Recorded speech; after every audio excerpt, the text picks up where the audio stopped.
ఓం శ్రీ మాత్రే నమః. శ్రీ మహాగణాధిపతియే నమః. లలిత ఆస్ట్రో వాస్తు ఛానల్కు మీకు స్వాగతం. ఈరోజు అంశం వేదలు. వేద అనగా వేధించేది అని అర్థం. ఒక గృహానికి ఉన్నటువంటి అతి ముఖ్యమైన దోషాలలో ఈ వేద కూడా పరిగణించబడుతుంది.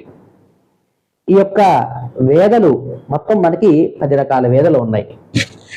అవి ఏంటంటే కోణవేద, ఋగ్వేద, అలాగే 3 చిత్రవేద, 4 ఛాయావేద, 5 రుజువేద, 6 వంశవేద, 7 అక్షవేద, 8 భూవేద, 9 సంగాత వేద, 10 దంతవేద. అలా ఈ 10 రకాల వేదలు ఒక గృహానికి వర్తిస్తూ ఉంటాయి. అలాగే ఇది కాకుండా మార్గవేద అనేటువంటి ఇంకొక వేదాదోషం కూడా మన గృహాలకి వర్తిస్తూ ఉంటుంది. ఈ యొక్క వేదాదోషాలు ఉన్నటువంటి గృహంలో నివసించేవారు చాలా ఇబ్బందులు పాలవుతూ ఉంటారు.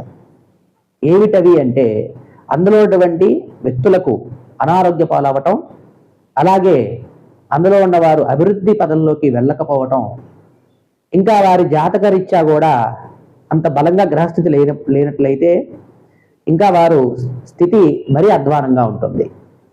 కాబట్టి ప్రతి ఒక్కరూ కూడాను ఈ యొక్క వేదాదోషాలు తమ గృహాలకి ఉన్నాయో లేదో చూసుకుని తగిన పరిష్కారాలు చేసుకోవాలి ఖచ్చితంగా. వీటి యొక్క పూర్తి వీడియో నేను ఛానల్లో చేయడం జరిగింది. కాబట్టి ఖచ్చితంగా అందరూ కూడా వాచ్ చేయండి. ఇంకా ఎవరైనా కానీ ఈ ఛానల్ను సబ్స్క్రైబ్ చేసుకోవాల్సిన వారు ఉన్నట్లయితే వారందరూ కూడా సబ్స్క్రైబ్ చేసుకోండి. ఇలాంటి మరికొన్ని విషయాలు వాస్తు గురించి రహస్యాలన్నీ కూడా మనం తెలుసుకుందాం. ధన్యవాదాలు.